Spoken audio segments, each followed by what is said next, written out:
এই সাংবিধানিক হরণ করা আওয়ামী ফ্যাসিস্ট আমলের ট্রেন্ড। আমরা সচেতন ছাত্র সমাজ সারা বাংলাদেশের প্রশাসনের দৃষ্টি আকর্ষণ করছি।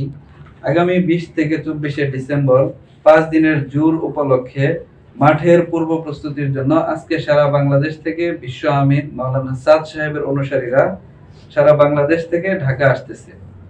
বিভিন্ন জেলা থেকে খবর এসেছে যে তাদেরকে আসতে প্রশাসনের তরফ থেকে বাধা দেওয়া হচ্ছে।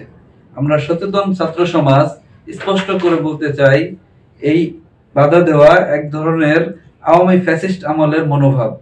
বাংলার মানুষ স্বাধীনভাবে চলাফেরা করার সুযোগ লাভ করবে, মত প্রকাশ করার সুযোগ লাভ করবে এবং নিজ নিজ ধর্ম পালন করবে, এসব কিছু তাদের সাংবিধানিক অধিকার।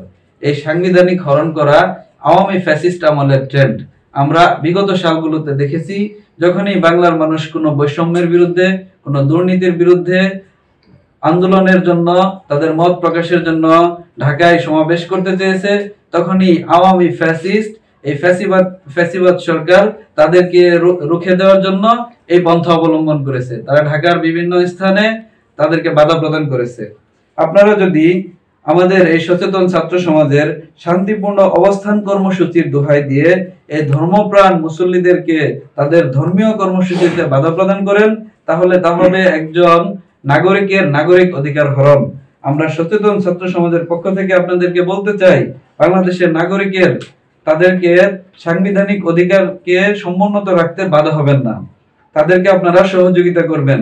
বাংলাদেশের নাগরিকদের সাংবিধানিক অধিকার আদায়ের জন্য আমরা সচেতন ছাত্র সমাজ দৃঢ় প্রতিজ্ঞ।